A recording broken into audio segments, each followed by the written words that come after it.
Welcome everyone to another edition of the Classic Comic Archive, a series where I recap and review many of Marvel Comics' most seminal early issues.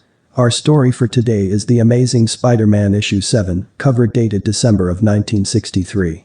This issue marks the second appearance of longtime Spider-Man villain the Vulture and was written by Stan Lee, drawn by Steve Ditko, and lettered by Art Simek.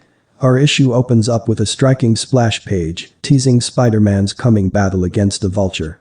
Yet before we can witness this confrontation, we must first travel back to the events of Amazing Spider-Man issue 2.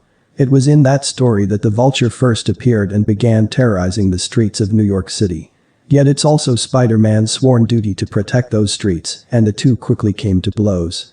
After much struggle, Spider-Man eventually defeated the Vulture by crafting an anti-magnetic inverter, a device which nullified the villain's flight suit. Without its power, the Vulture was reduced to nothing but a feeble old man and was quickly apprehended by the police and sent to prison. That's where this issue's story truly begins, as we see the Vulture working in his prison's machine shop. Evidently several months have passed since his defeat, and in that time he's come to be respected as one of the prison's most behaved inmates. Yet the prison's officials have put too much trust in the Vulture, as without strict supervision, they fail to notice him stealing several mechanical parts. Smuggling them into his room, the Vulture is able to craft a second flying harness late at night.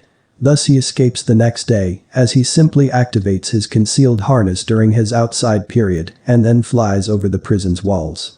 But before we can see any more of the Vulture, the issue shifts focus to the schoolyard of Midtown High, where Peter Parker and his classmate Flash Thompson are practicing volleyball. But as the pair play, they overhear a nearby portable radio as it announces the Vulture's startling escape. Recognizing the immediate need for Spider-Man to once again defeat the villain, Peter feigns a bad headache and heads off to ask his teacher if he can be excused from school. But Flash doesn't let Peter leave without mocking him first, as the bully thinks Peter's only faking the headache to get out of playing volleyball with him. Regardless, Peter is excused and heads home to change into his Spider-Man costume. As he's suiting up, he makes sure to double-check the conditions of all of his equipment, including the magnetic inverter he had used to defeat the Vulture before. Seeing as it's all working correctly, Spider-Man is ready to leave his suburban home and head into the city. Yet it's not as though he can simply walk outside in full costume. Instead he waits inside for nearly 20 minutes as his senses continue to pick up passerbys on the street. But eventually it empties and he leaves, although one lone child does notice him. Regardless, Spider-Man quickly arrives in the heart of the city, confident that he can defeat the Vulture the same way he had months ago. But the issue then shifts focus to the villain himself, who's wearing a new copy of his original green suit. He's out testing it above the skies of the city, but is spotted by a roaming police helicopter. Yet the Vulture is always up for a challenge, and goads the helicopter into a hopeless chase around the city, as it struggles to keep up with his amazing speed and maneuverability. But eventually he loses it by diving into the open window of a second-story building. In a stroke of luck, the Vulture finds himself within a lavish jewelry gallery. Unsurprisingly, he pulls out a pistol and robs it by gunpoint. After stealing its most valuable gems, the villain leaves through the same window he'd arrived. Now back to flying through the city, the Vulture opts to glide near to the ground, both to avoid aerial police radar and to prevent any street officers from firing at him, lest they risk a missed bullet ricocheting into any nearby civilians. Yet the Vulture changes his mind almost immediately and decides to return to the skies above the city. It's there that a web-swinging Spider-Man finally spots the villain. Vulture notices him as well, but the hero doesn't fret about losing the element of surprise, as he's confident that his inverter will easily defeat the Vulture once again. Yet what he doesn't suspect is that the villain's new suit has been upgraded and its previous weakness to the inverter has been negated. Thus a clueless Spider-Man perches himself on a nearby skyscraper and simply waits for the Vulture to strike, with both his inverter and a camera in hand. And then as the villain does, he confidently activates his inverter and also takes a photo.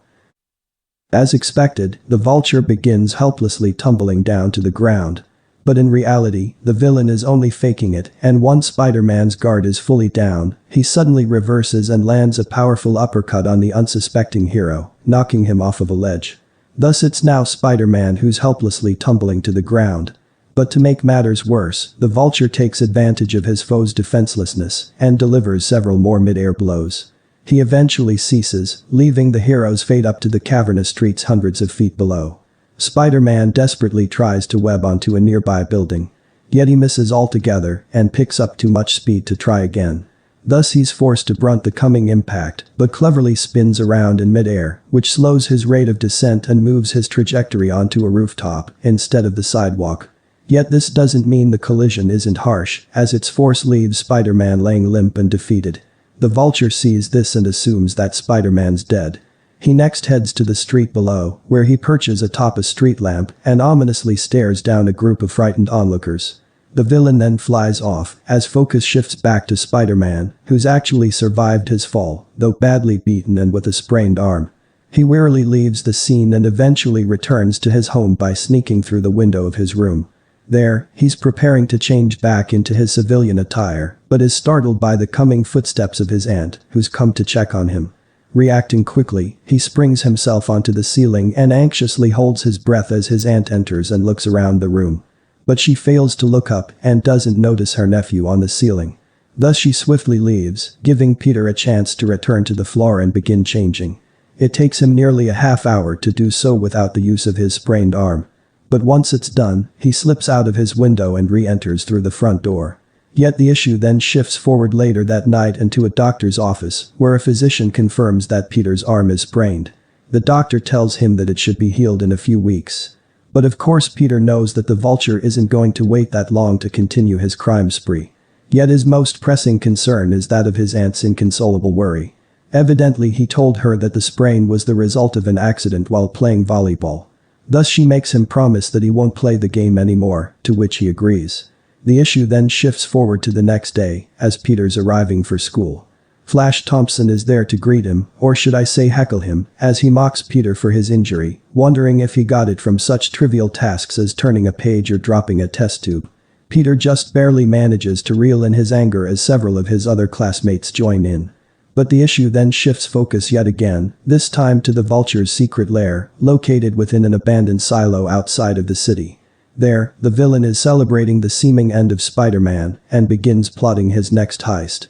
He decides that his target will be the offices of the Daily Bugle, one of New York City's most popular newspapers. Thus the issue shifts focus to the Bugle, but the Vulture isn't there. Instead we find Peter Parker, who's talking to Betty Brandt, the secretary of J. Jonah Jameson, the newspaper's publisher. She doesn't believe that Peter's arm was sprained in a volleyball accident and asks him what really happened. Surprisingly, he honestly tells her that it was injured while fighting the Vulture. But of course Betty doesn't suspect that Peter is Spider-Man and thinks he's just being silly. The pair's conversation is then interrupted by the booming voice of Jameson, who calls Peter into his office. Inside, the publisher inspects the photograph that Peter had taken of the Vulture during the two's brief fight. Jameson admits that the photo is good, but tells Peter that with how active the villain's been, it's not all that unique, and thus he can only pay him $10 for it. Peter's able to haggle that price up to $25, but before he can collect his money, the Vulture suddenly bursts into the office through an open window. Landing atop Jameson's desk, the villain pulls out a handgun and orders the publisher to empty out his safe. But Jameson's been building the Bugle for years and knows losing the money would ruin his business. So he first begs for mercy from the Vulture and then offers to strike a deal with him. But the villain isn't receptive to any of Jameson's pleas. Yet he is distracted by them, giving Peter a chance to slip away and head into an empty neighboring office. There he hurriedly changes into his Spider-Man costume and fashions a makeshift sling out of webbing for his sprained arm. He then steps out of the empty office's open window and leaps back into Jameson's as if he'd only just arrived. The Vulture is shocked to see that Spider-Man's alive and quickly rushes to shoot him. But the wall crawler's quicker and clogs up the villain's handgun with webbing. Yet the Vulture's not defenseless without it, as he lands a powerful strike to the hero's face. The blow stuns Spider-Man for a moment, giving the villain an opportunity to escape from the cramped office and into the Bugle's more spacious bullpen. Spider-Man then rushes after the Vulture, despite the desperate plea of Jameson, who implores him to let the villain go, as he fears that their fight will wreck his offices. Thus we see that the publisher's worries were warranted, as Spider-Man carelessly tramples over file cabinets, trash cans, and ledgers in his attempt to apprehend the Vulture, who's flying around the office searching for a window exit from which to fully escape. Yet there aren't any there, so he heads for a nearby staircase and flies down to look for one in the floor below. There he finds himself in the Bugle's large printing room, an especially spacious workshop that gives the Vulture plenty of room to fly around. Yet Spider-Man recognizes the advantage this gives his foe, so he sneaks into the printing room unseen and lunges at the Vulture from behind. He lands square on the villain's back, in a position similar to that of a bull rider.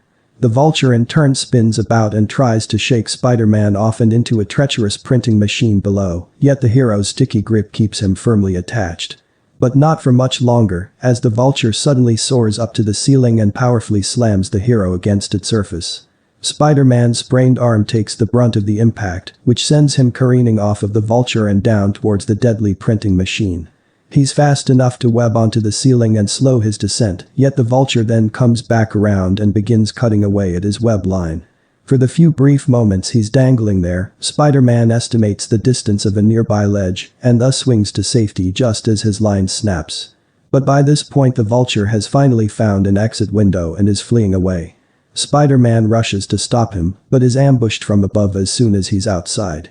Luckily the hero's warned of the attack by his spider sense, but he allows the Vulture to grab a hold of him and fly high into the sky. And fly he does, as he soars to an incredible height, a fall from which not even Spider-Man could survive. Yet the hero himself is unfazed by his seeming doom, and even cracks a few jokes at the Vulture's expense. To this the villain surprisingly commends the hero, as anyone else would be begging for mercy in such a position.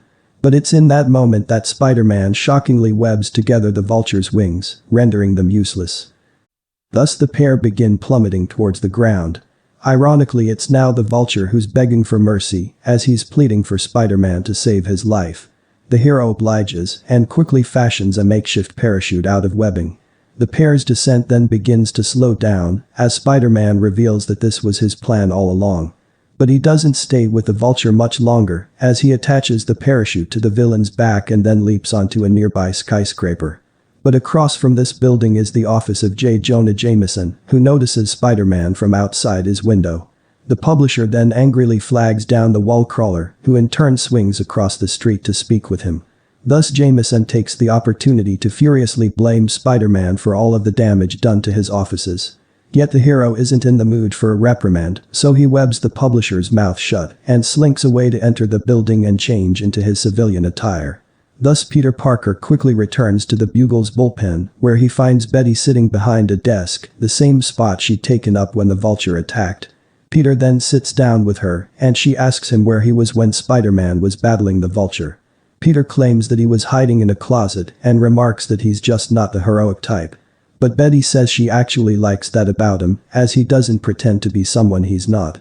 With that, the issue subsequently ends as the usually awkward Peter suddenly becomes rather suave, as he flirts with Betty in what's sure to become a budding romance.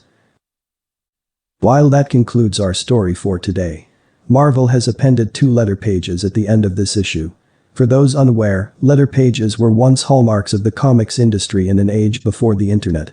They gave Marvel an opportunity to respond to the praise, criticism, and suggestions they'd received about their stories. All of the letters presented in this issue were sent by mail to Marvel almost 60 years ago, and cover up to Amazing Spider-Man issue 4. While I will not be reading the letter pages aloud, please take a moment to look and see what readers of the time thought of this series. It's certainly an interesting experience all these years later. And with that, we've concluded Amazing Spider-Man issue 7 and another episode of the Classic Comic Archive. But as always, I would like to offer a brief review of this issue. Overall, I thought that this was another solid Spider-Man story and an improvement over the Vulture's first appearance in issue 2. In my review of that story, I mentioned how unintimidating I found the Vulture to be, especially compared to what he's touted as in the story. While I'm still somewhat hesitant to fully embrace him, I thought that this issue did a better job of showing just how much Spider-Man can struggle against the villain, especially while fighting in the air. I also appreciated that this was another issue where Spider-Man doesn't have to rely on some sort of gadget or serum to defeat his foe, such as he did in issues 2, 3, 4, and 6. Honestly, the formula was getting a little tired, and I'm glad Marvel gave Peter's brain a break and let him show off his strength. But in any case, let me know what you thought of this issue and the video, and feel free to suggest other classic comics for me to cover. Thanks for watching.